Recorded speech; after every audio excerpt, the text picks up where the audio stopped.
Сенің әлсіз тұсыңды ешкім көрмеуі керек.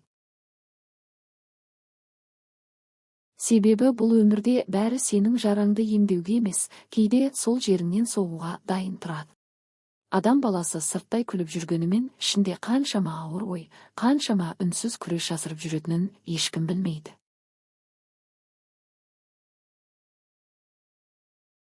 Кейде ең мықты болып көрінетін адамның өзі түнде жастығын құшақтап жылайды. Бірақ ол оны ешкімге көрсетпейді. Неге? Себебі өмір оған бір нәрсені үйреткен. Әлсіздігіңді көрсетсең, кей адамдар оны түсінбейді. Қайта сені бағаламай, әлсіз деп қабылдай бастайды. Біреуге ішіңдегі қайғыңды айтасың. Сені жұбатар деп ойлайсың. Ал уақыт өте сол сырың өзіңе қарсы қолданылғанын көресің. Сол кезде үнсіз қалуды үйренесің.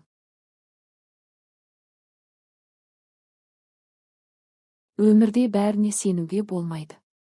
Кей адамдар сенің күлімдегеніңді емес, сүрінгеніңді күтеді. Сенің жетістігіне емес, шаршаған сәтіңе назар аударады. Сондықтан ішкі дүниеңді әркімге аша беру, өзіңді әлсіз ету деген сөз.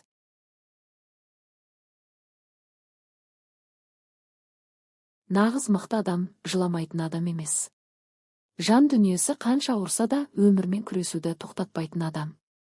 Көңілі сынып тұрса да өзгеге мейірім бере алатын адам. Іші алай-дүлей болса да сырттай сабыр сақтайтын адам.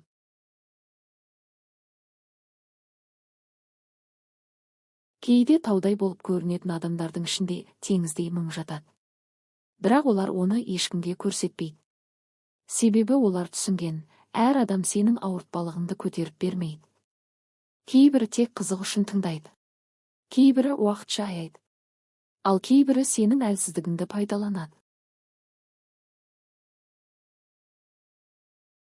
Сондықтан жүрегіңді бәріне бірдей аша берме. Әр күлімдеген адам дос емес. Әр жылы сөйлеген адам жанашыр емес. Өзіңді сақтау бұл суық болу емес. Бұл өз қадіріңді білу. Өз жараңды кез келгенге көрсетпеу. Өз өміріңді үнсіз болса да мықты жалғастыру.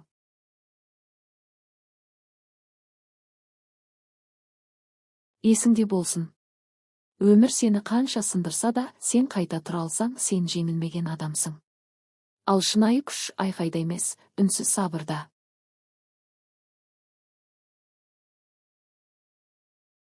Мықты адамдар бірден мықты болып кеткен жоқ. Оларды өмір шыңдады. Көз жасы шыңдады. Сатқындық шыңдады. Үнсіз қалған түндер шыңдады.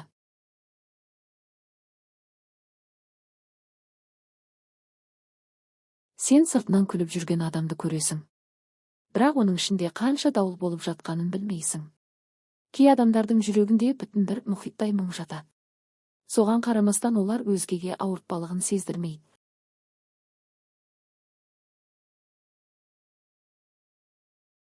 Мықты адам ешқашан құламайтын адам емес. 100 рет құлап, 101-ші рет қайта тұрған адам. Өмірден соққы жесе де, адамдардан көңілі қалса да, жүрегіндегі мейірімді жоғалтпаған адам.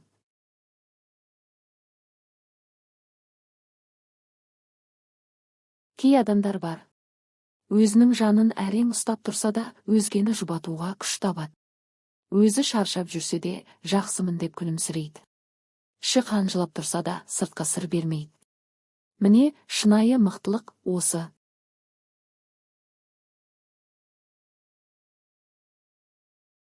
Мықты адамдар көп сөйлемейді.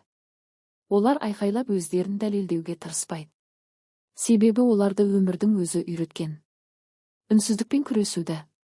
Сабырмен жеңуді. Біреулер оларды суық адам деп ойлайды. Бірақ ешкім олардың қанша рет сеніп алданып қалғанын білмейді. Қанша рет жаны жараланып қайта тұруға мәжбүр болғанын білмейді.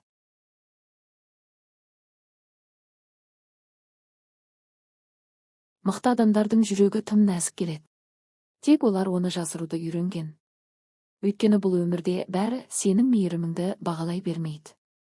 Кей адамдар сенің жақсылығыңды әлсіздік деп қабылдайды. Нағыз мықты адам өзгеріп кеткен адам емес. Көп нәрсені түсініп кеткен адам. Ол енді әркімге сырын айтпайды. Әркімге сене бермейді. Өзінің қадірін білуді үйренеді. Өмір кейбір адамдарды ерте есейтеді. Ерте сабырлы етеді. Ерте үнсіз етеді. Бірақ дәл сол үнсіз адамдардың ішінде ең үлкен күрес жатады. Және дәл сол адамдар бір күні бәрінен биік тұрады.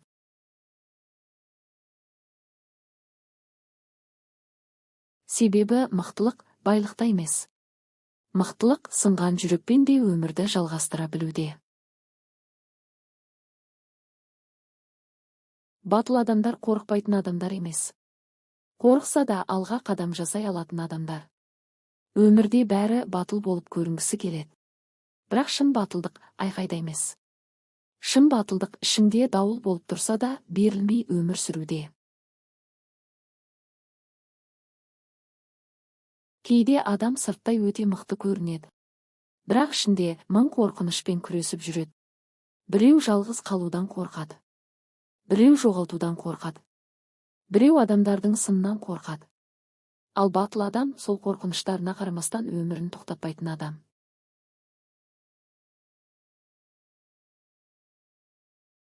Батыл адамдар тағдырдан қашпайды. Олар ауыр күндерден өтсе де неге мен деп сынбайды. Көз жасын сүртіп қойып қайта тұрады. Қайта күледі. Қайта сенеді.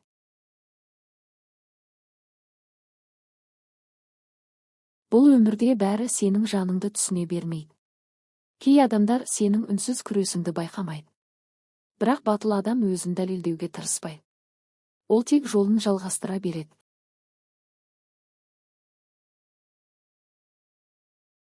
Нағыз батылдық. Жүрегің жаралы болса да мейірімді болып қалу. Сатқындық көрсең де адамгершілігіңді жоғалтпау. Қанша рет құласаң да өмірден үмітіңді үзбеу.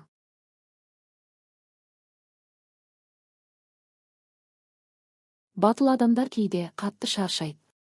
Кейде үнсіз отырып жылайды. Кейде бәрін тастап кеткісі келеді. Бірақ бәрібір қайта тұрады. Себебі олар өмірдің уақытша қиындық екенін түсінеді. Көп адам батылдықты күшпен байланыстырады. Жоқ, батылдық жүректің қасиеті.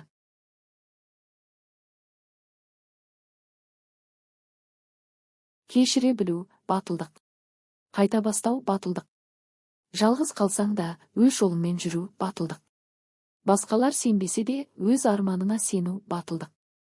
Өмірде ең қауіпті нәрсе құлау емес. Қайта тұрудан қорқу.